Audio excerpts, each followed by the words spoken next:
Causing threats and attacks against Muslims. The childhood friend of that terror couple under suspicion this morning.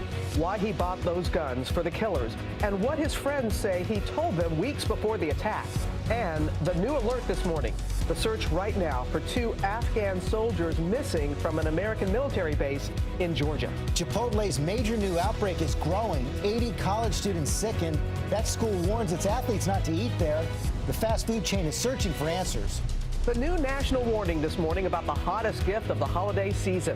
This hoverboard going up in flames right in the middle of a crowded mall. Holy cow. What you need to know before you put one under your tree. Live in Times Square, this is Good Morning America.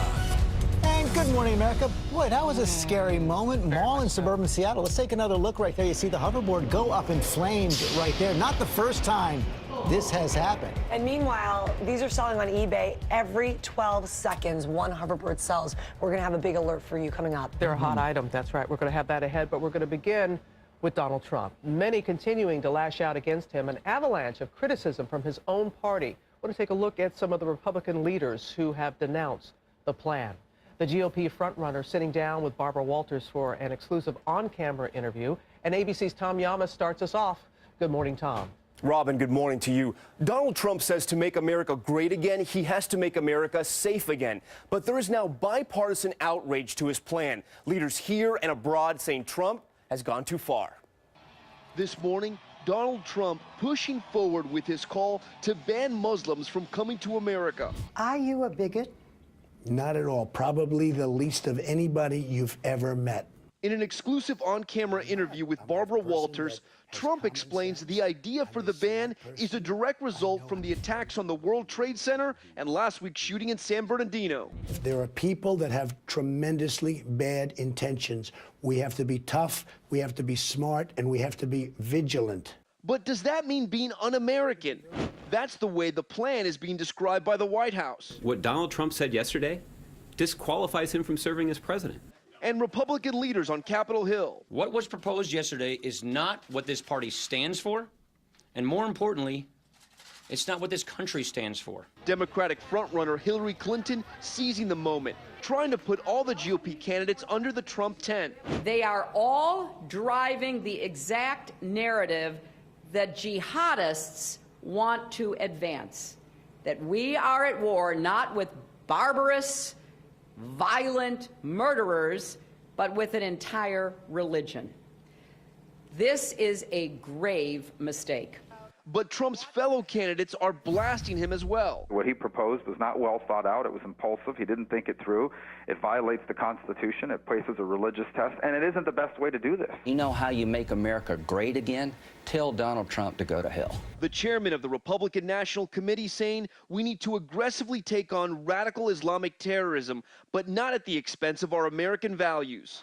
But Trump says he's the front runner for a reason. His supporters know exactly what he stands for. I like what you had to say about the Muslims. We just got to get control. It's a short-term problem. I just think it's going to be good for the safety of the USA. And the worst thing that's ever happened to ISIS. The people in my party fully understand that. They're running against me. For the most part, they have no poll numbers. I'm leading by a lot. They get it. They're trying to get publicity for themselves. Now, leaders from all over the world condemning Trump, including France, Indonesia, Egypt, and the UK. And today we want to show you something from this morning. It is a bit graphic. It is one of Donald Trump's hometown newspapers, the New York Daily News. It shows Trump with a large sword, his victim, the Statue of Liberty. The message: Trump has declared his own personal jihad on American values. George and Robin.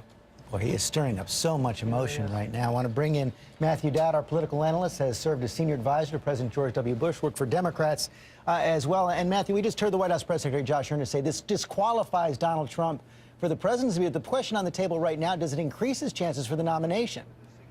Well, obviously his voters don't think it. If you take a look at all the polls in the last few days, he's actually expanding his lead in places like New Hampshire and nationally in the course of this. I think Donald Trump has a better read on the Republican electorate and what it connects with them emotionally and what they want to hear than any other candidate running in this field and all the other 17 candidates that are running the GOP field. And I think, especially in the short term, this only solidifies his support in the course of this primary. The question is, can he expand beyond about a third of the vote? That's an open question. But right now, Donald Trump is the guy to beat in the Republican primary. You also saw that chorus from the Republican establishment taking him on yesterday, but Trump is holding a real threat over that establishment. The polls show that if he runs as an independent, about 68% of his followers would vote for him as an independent. Yeah, absolutely. And I think what this benefits Donald Trump for two reasons, George, is first of all, that when the mainstream media and the Republican establishment attack him, he gains in the polls among his voters and among potential voters in the primary. But I think the idea that he can keep an option out there open and to run as an independent, I think empowers him in the course of this. But the interesting thing, George, is the guy most likely to not run as an independent in the course of this race is Donald Trump, because right now, Donald Trump is the favorite to win the GOP nomination. So the question actually goes to, will other candidates run in the course of this as an independent? Well, that's one of the questions, but what does the Republican establishment do in the meantime? You saw Hillary Clinton try to tar every candidate with the Trump brush. So how do they sort of immunize themselves against getting that infection? Well, I think that's a real problem. I think anybody in the course of this, any GOP nominee in the course of this is going to be affected by this heated rhetoric and the problems that it's creating. I think that's a big problem for the Republicans. But right now, Donald Trump's the big dog in this race. Okay, Matthew Dowd, thanks very much. All right, George, we're going to move on now to that breaking news. Those 2 Afghan soldiers in the United States for training missing this morning. This comes, of course, with tensions running high. And ABC's Pierre Thomas is in Washington with the latest. Good morning, Pierre. Good morning, Robin. Military and law enforcement officials are searching for an Afghan Air Force lieutenant and master sergeant who have been missing from an Air Force base in Georgia for 2 days. The two were part of a U.S. military training program and were scheduled to graduate next week. The military tells us there's no evidence that these 2 men are a threat, and there's some thought that the 2 may be seeking asylum, which was the case when the military had a similar incident last year. At the time, 3 Afghan military personnel disappeared from Massachusetts and were later found trying to get into Canada and sent back home. We don't know why these 2 trainees in Georgia went missing. It's a bit of a mystery, but authorities do want to find them. Robin? All right, Pierre, thank you. Again, no evidence of them being a threat, but do want to find them. Right, everyone's so scared right now. We're going to get the latest now in the investigation into the San Bernardino massacre. More focus now on Enrique Marquez, the childhood friend and neighbor who bought the rifles the killers used and made some ominous comments to friends weeks before the attacks. ABC Chief Investigative Correspondent Brian Ross is tracking the case. And Brian, the hunt for possible accomplices is pretty intense right now. That's absolutely true, George. This morning for the FBI, that's a big, big issue, particularly because authorities say Syed Farook, as long as 4 years ago, was trying to hide the fact that he had that friend buy him 2 high-powered assault rifles. It's one of the many pieces of evidence of how long and well this terror attack was planned. Authorities have now put the mother of Syed Farook, Rafia, on the U.S. terror watch list, days after the father, Syed Sr., was also put on the list. She has not spoken publicly about her son, and authorities say she was put on the list to make sure she does not try to leave the country. All this as officials continue to investigate who may have helped the terror couple in their attack 1 week ago today. But as a new photo emerged from inside that conference room moments before the attack, a presentation of the Employee of the Year award, authorities say Syed Farook and Tashfeen Malik had plenty of help getting their money and their guns all lined up. Authorities say 24-year-old Enrique Marquez, a punk rock fan, convert to Islam, and close friend of Farook, has admitted he bought the guns for Farook, and did so, officials say, because Farook did not want his name to be on file in connection with such serious weapons. That was almost 4 years ago. Mrs. Marquez. Marquez's mother would not talk about the investigation, but on a Facebook post the very night of the attack, Marquez wrote, "I'm very sorry, guys. It was a pleasure." The next day, he checked himself into a mental facility. Friends believe he may have known something about the plot in advance. He said something on the lines of, like, there's a lot of Muslims in our own backyard just ready to just go haywire and attack. And we didn't think nothing of it. Law enforcement officials tell ABC News this morning that even though Farouk and his wife tried to destroy their cell phones and computers, authorities have now recovered some information, including images of other targets the couple might have been planning to attack. Robin? All right, Brian, thank you. For more, let's bring in ABC News consultant and former FBI Special Agent Brad Garrett. Let's pick up on what Brian was saying about those other possible attack points. Where do investigators go from there? Well, the real key is, are there other players, and are they about to launch an attack? If you think about it, that if he's had these weapons for 3 to 4 years, that means he's been thinking about this for a period of time. The big concern is there an attack? They can't stop yet. Yes, having those guns for that amount of time and apparently going to great lengths to hide that ownership.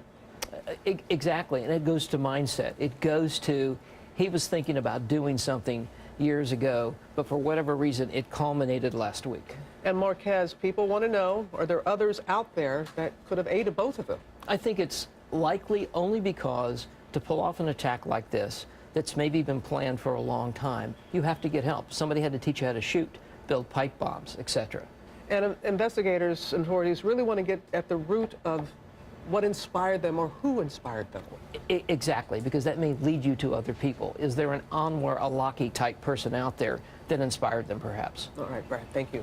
Okay, thanks, guys. We're going to move on now to this problem of anti-Muslim attacks. They have been on the rise since last week's massacre, and there are concerns that Donald Trump's comments could incite more violence. ABC's Matt Gutman is in San Bernardino with that part of the story. Good morning, Matt.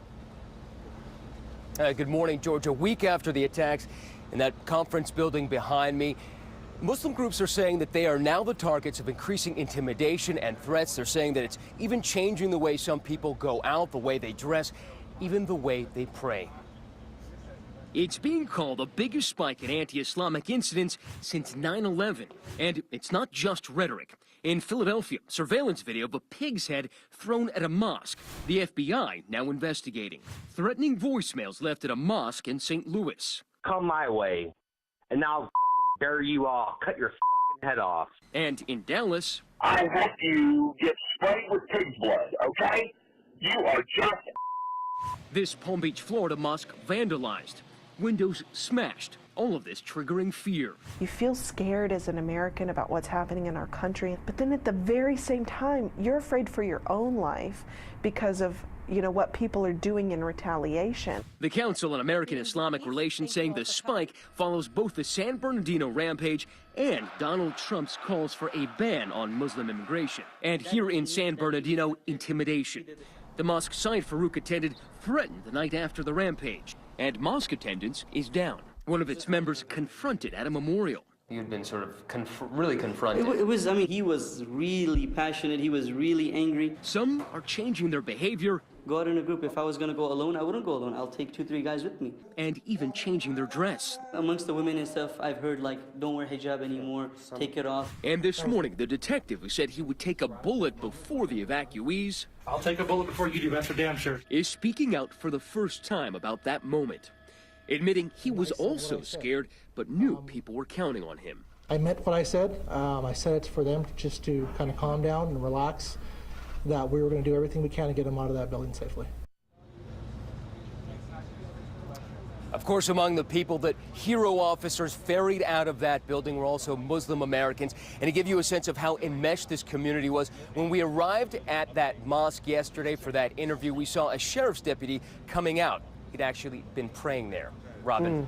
Something to keep in mind. All right, Matt, thank you. Now to those new problems for Chipotle. At least 80 college students in Boston fell sick after eating at one of their restaurants. This comes after that E. coli outbreak that sickened dozens across the country. And ABC's Lindsay Davis is there outside of Chipotle in Boston. Good morning, Lindsay.